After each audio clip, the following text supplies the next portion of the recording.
Welcome back to our channel. Uday Krishna Reddy arrest, remand, దాంతోపాటు అసలు ఏం జరుగుతుంది ఉదయ్ కృష్ణారెడ్డి కేసులో? నిజంగా ఉదయ్ కృష్ణారెడ్డిని అరెస్ట్ చేశారా, ఎక్కడి నుంచో పట్టుకొచ్చాడా, లేదంటే హైదరాబాద్ కోర్టుకు వస్తున్న సమయంలో ఉదయ్ కృష్ణారెడ్డిని అదుపులోకి పోలీసులు తీసుకున్నారు. సో ఈ కేసులో హైప్ అవ్వడం వల్లనే పోలీసులు అరెస్ట్ చేశారని, లేదంటే పారిపోయాడని ఇంత న్యూస్ వస్తుంది. అసలు ఇందులో వాస్తవం ఏంటి? ఉదయ్ కృష్ణారెడ్డికి నిజంగా శిక్ష పడే అవకాశం ఉంటుందా? ఇవన్నీ కూడా ఈ వీడియోలో మనం మాట్లాడదాం. సో గత కొన్ని రోజులుగా ఉదయ్ కృష్ణారెడ్డి ఈ కేసులో ట్విస్ట్లు ఏంటి అనే దానిపైన మనం మాట్లాడుతూ వస్తున్నాం. సో ఉదయ్ కృష్ణారెడ్డికి సంబంధించి పోలీసులు అరెస్ట్ చేశారు, అదుపులోకి తీసుకున్నాడు. 4 బృందాలు ఉదయ్ కృష్ణారెడ్డి వెతుకుతూ తిరిగాయి. సో 22వ తారీఖు నుంచి ఉదయ్ కృష్ణారెడ్డి అప్ స్కాన్ అనే వార్తలు వింటున్నాం. సో ఈ వార్తలు మాత్రమే వింటున్నాం. ఈ వార్తలు ఎవరు చెప్పారు? పోలీస్ అధికారులు ఏమైనా ప్రెస్ మీట్ పెట్టి చెప్పారా? లేదంటే ఉదయ్ కృష్ణారెడ్డికి సంబంధించిన బంధువులు ఎవరైనా ఉదయ్ కృష్ణారెడ్డి అప్ స్కాన్ అయ్యాడని చెప్పాడా? అసలు ఉదయ్ కృష్ణారెడ్డి అసలు ఏమయ్యాడని ఎవరికి తెలుసు? ఉదయ్ కృష్ణారెడ్డి నోరిప్పాడు గనక ఈ వీడియో నేను చేస్తున్నాను. సో ఉదయ్ కృష్ణారెడ్డి చాలా క్లారిటీగా చెప్తాడు. ఒక ప్రముఖ ఛానల్కి సంబంధించిన ఒక ఇంటర్వ్యూ కూడా కాదు, వాళ్ళకు ఒక బయట ఇచ్చిన సందర్భంలో, నేను ఎక్కడికి పారిపోలేదు. సో మా నాన్నమ్మకి హెల్త్ బాగాలేదు కాబట్టి నా సొంత ఊరికి వెళ్ళాను. ఇవాళ కోర్టులో కేస్ హీరింగ్ ఉందని నాకు తెలుసు, అందుకనే మళ్ళీ నా ఊరు నుంచి నేను పయనమై కోర్టు హాజరు కావాలని వస్తున్నాను. సో ఒక వ్యక్తి, ఒక ఐపీఎస్, ఒక ట్రైనీ ఐపీఎస్, అంతకుముందు ఒక కానిస్టేబుల్, ఆయనకి లా అంటే ఏంటో తెలీదా? సరే, ఆరోపణలుగా మిగిలిపోతాయా, లేదంటే అవి నిజాలుగా మారుతాయా, లేదంటే నిజం చేసిన తర్వాత ఇదంతా ఒక ప్రీ ప్లాన్డ్గా ఒక స్కెచ్ వేసాడా, ఒక డ్రామా చేస్తున్నాడు అనేది కాసేపు పక్కన పెడదాం. కానీ ఒక పోలీస్ ఉద్యోగంలోనే ఉన్నాడు. ఒక కానిస్టేబుల్ స్థాయి నుంచి ఒక ట్రైనీ ఐపీఎస్గా మారినప్పుడు ఉదయ్ కృష్ణారెడ్డికి అసలు ఏం జరిగింది, ఏం జరుగుతుంది, and as per of law తన వ్యవహారం ఎట్లా ఉండాలని తెలీదా? సో తెలిసిన ఉదయ్ కృష్ణారెడ్డి కలరింగ్ ఇస్తున్నాడా? సో తెలిసిన ఉదయ్ కృష్ణారెడ్డి ఎందుకు కేసు నుంచి తప్పించుకునే ప్రయత్నం చేస్తున్నాడు?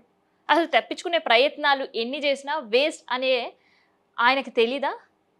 ఆ మినిమం ఆఫ్ లా ఎలా ఉంటుందనైతే తెలుసు కదా. మరి అలాంటి టైంలో ఉదయ్ కృష్ణారెడ్డి చాలా క్లారిటీగా చెప్తున్నాడు, నేను ఎక్కడికి పారిపోలేదు, లాకి అనుగుణంగానే నేను వ్యవహరిస్తున్నాను, అండ్ మా నాన్నమ్మకి హెల్త్ బాగాలేదు కాబట్టి నేను సొంతూరుకి వెళ్ళాను. రిటర్న్ వస్తున్న సమయంలో పోలీసులు అదుపులోకి తీసుకున్నారు. సో పోలీసులు ఇక్కడ అదుపులోకి తీసుకోవాల్సిన అవసరం ఏం వచ్చింది?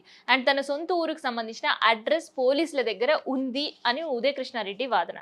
కానీ ఉదయ్ కృష్ణారెడ్డికి సంబంధించిన కేస్ డీల్ చేస్తున్న అత్తాపూర్ పోలీసులు కావచ్చు, విమెన్ స్పెషల్ వింగే కావచ్చు, షీ టీమ్ సంబంధించిన అధికారులే కావచ్చు, లేదంటే రాజేంద్ర నగర్కి సంబంధించి డీసీపీఏ కావచ్చు, వాళ్ళ వర్షన్ చాలా డిఫరెంట్గా ఉంది. సో ఉదయ్ కృష్ణారెడ్డి కోసం 4 బృందాలు వెతుకుతున్నాయి. He's in abscond. So 22వ తారీఖు నుంచి ఉదయ్ కృష్ణారెడ్డి కనబడకుండా పోయిండు, కనిపించట్లేదు. ఆయనకి ఇచ్చిన ఏ అడ్రస్లో మేము వెతికినా అక్కడ ఉదయ్ కృష్ణారెడ్డి లేడు. సో అందుకనే ఉదయ్ కృష్ణారెడ్డిని ఇవాళ మిర్యాలగూడలో మేము అదుపులోకి తీసుకొని అరెస్ట్ చేసినాం. ఆ వెంటనే ఆయన ఉండే అశోక్ నగర్ సంబంధించిన ఒక రూమ్లోకి వెళ్ళి అక్కడ సోదాలు నిర్వహించడం, అక్కడ ఏమైనా ఎవిడెన్స్ దొరుకుతుంది అనే ఒక ప్రయత్నాలు చేశారు. మరి ఎవిడెన్స్ దొరికిందా అనేది పోలీసులు ఎక్కడా చెప్పట్లేదు. తర్వాత ఉప్పరపల్లి కోర్టులో ఉదయ్ కృష్ణారెడ్డిని ప్రొడ్యూస్ చేశారు. అసలు కోర్టులో ఏం జరిగింది? అండ్ ఇక్కడ ఇవాళ కోర్టు చాలా సీరియస్గానే ఈ కేసు పైన దృష్టి పెట్టింది. ఇక్కడ 2 వర్షన్స్ కోర్టు వినాలని డిసైడ్ అయింది. కేవలం ఒక ఎఫ్ఐఆర్ లేదంటే పోలీసులు చెప్పే వాదనలు మాత్రమే కాదు. అందుకనే ప్రతివాది ఎవరైతే ఈ ఆరోపణలు ఉదయ్ కృష్ణారెడ్డి పైన పెట్టారో, ఒక విమెన్ ఐపీఎస్, ట్రైనీ ఐపీఎస్, తనని కూడా కోర్టుకు రావాల్సిందే అంటూ కూడా ఆదేశాలు జారీ చేసింది కోర్టు.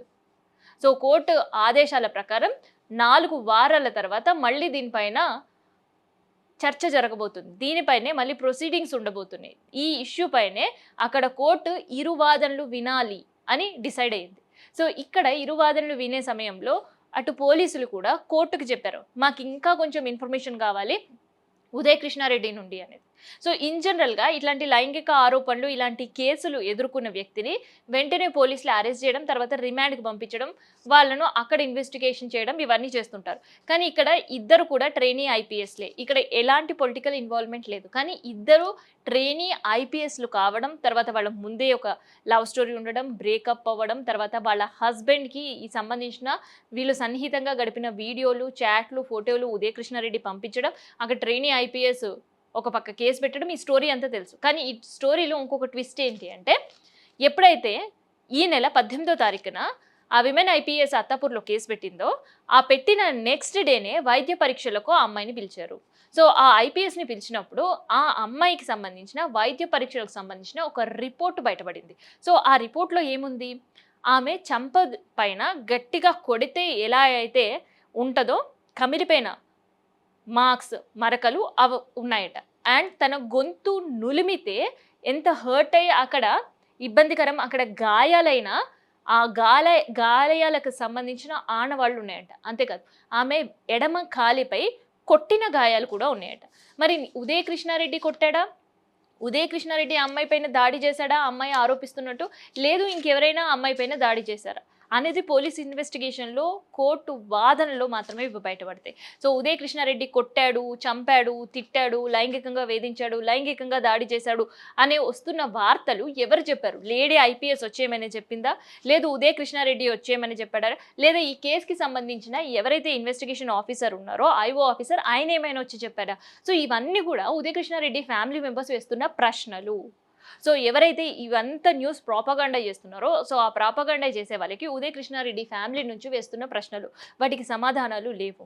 సో, ఉదయ్ కృష్ణారెడ్డికి సంబంధించిన కేస్ ఇన్ డీటెయిల్‌గా అవ్వాలి అంటే ఉదయ్ కృష్ణారెడ్డి ఒక క్వాష్ పిటిషన్ కూడా హైకోర్టులో దాఖలు చేశాడు. సో, దానికి సంబంధించిన వాదనలు కూడా ఇదే వారం ఉన్నాయి. సో, ఆ క్వాష్ పిటిషన్‌ని అటు క్వాష్ చేసినా, లేదు దీనికి సంబంధించిన పిటిషన్‌లో వాదనలు కోర్టు వారు విన్నా, సో, దీనికి సంబంధించిన శిక్షకి నిజంగానే ఉదయ్ కృష్ణారెడ్డి తప్పు చేస్తే చట్టం ముందు ఎవరైనా ఒకరే. సో, అంతెందుకు బండి సంజయ్ కొడుకే ఈ ఇష్యూలో ఫోక్సో యాక్ట్ పైన జైలుకెళ్ళి రిమాండ్‌లో ఉండి బయటకొచ్చిన పరిస్థితి బెయిల్ పైన. సో, ఆ కేసుతో పోలిస్తే అది ఒక హై ప్రొఫైల్ కేస్. ఇదొక హైలీ హైప్డ్ కేస్. ఒక హైలీ చాలా ప్రొపగండా చేస్తున్న కేస్. ఇద్దరు ఐపీఎస్‌లు కావడంతో. సో, ఇలాంటి కేసులు కూడా అందుకనే పోలీసులు చాలా సీరియస్‌గా తీసుకున్నారు. నెగ్లెక్ట్ చేయకుండా దీనిపైనే ఫోకస్ చేశారు. ఒక పక్క అకాడమీ నుంచి కూడా తాత్కాలికంగా ఉదయ్ కృష్ణారెడ్డిని సస్పెండ్ చేశారు అంటిల్ ఈ ఇష్యూస్ అన్నీ కూడా సార్ట్ అవుట్ అయ్యే వరకు. ఇంకోవైపు ఉదయ్ కృష్ణారెడ్డి అరెస్ట్ జరిగింది. వైద్య పరీక్షలు నిర్వహించారు. తర్వాత ఆయనని రిమాండ్‌కి పంపించారు. సో, ఉదయ్ కృష్ణారెడ్డి కేసు ఇవ్వాళటితో అయిపోయిందంటే ఇవ్వాళటితో అయిపోలేదు. మళ్ళీ 4 వారాల తర్వాత ఉదయ్ కృష్ణారెడ్డి చేసింది తప్ప కాదా అనేది కోర్టు డిసైడ్ చేయబోతుంది. లైంగిక వేధింపులకు పాల్పడ్డాడు అంటూ ఐపీఎస్ విమెన్ చెప్తుంటే, అవును నేను మాకు సంబంధించిన ఫోటోలు, వీడియోలు వాళ్ళ భర్త పంపించాను. ఆ విషయం వాస్తవమే. కాకపోతే నా పైన దాడి జరిగింది. ఓన్లీ వన్ సైడెడ్‌గా మాత్రమే అందరూ ఆలోచిస్తున్నారు. సెకండ్ వెర్షన్ ఎవరు వినట్లేరు కాబట్టి ఆ సెకండ్ వెర్షన్‌కి సంబంధించే రుజువులు నాతో ఉన్నాయి. అవన్నీ కూడా నేను వాళ్ళ భర్తకు పంపించాను అనేది ఉదయ్ కృష్ణారెడ్డి వాదన. ఇక్కడ లైంగిక దాడి నేను చేయలేదు. తనంతటికి తానే నా రూమ్‌కి వచ్చింది అంటూ కూడా ఉదయ్ కృష్ణారెడ్డి చేస్తున్న ఆరోపణలు కావచ్చు, లేదంటే తన దగ్గర సంబంధించిన ఒక ఎవిడెన్స్ ఉంది అని మాత్రం చెప్తున్నాడు. మరి ఈ ఎవిడెన్స్ ఆయన దగ్గరే ఉన్నాయి అనేది మీరు చూడలేదు, నేను చూడలేదు. కోర్టు వాళ్ళ దగ్గర ప్రవేశపెడితే మాత్రమే అక్కడ జడ్జ్ చూసిన తర్వాతనే ఆ బాధిత మహిళ నిజంగానే లైంగిక దాడికి ఉదయ్ కృష్ణారెడ్డి పాల్పడ్డాడా, ఆయనని బూతులు తిట్టాడా, ఆమెను కొట్టాడా, అసలు ఉదయ్ కృష్ణారెడ్డి రూమ్‌కి ఈ అమ్మాయి ఎందుకు వెళ్ళింది, ఇట్లాంటి వాటిపైన అంతా కూడా క్లారిటీ రావాలి అంటే ఇంకొక 4 వారాలు ఎదురు చూడాల్సిందే. సో, ఆలోపు క్వాష్ పిటిషన్‌పై జడ్జ్ ఎలాంటి నిర్ణయం తీసుకుంటాడన్నదే ఇక్కడ ఈ కేసులో ఒక ట్విస్ట్‌గా మారింది.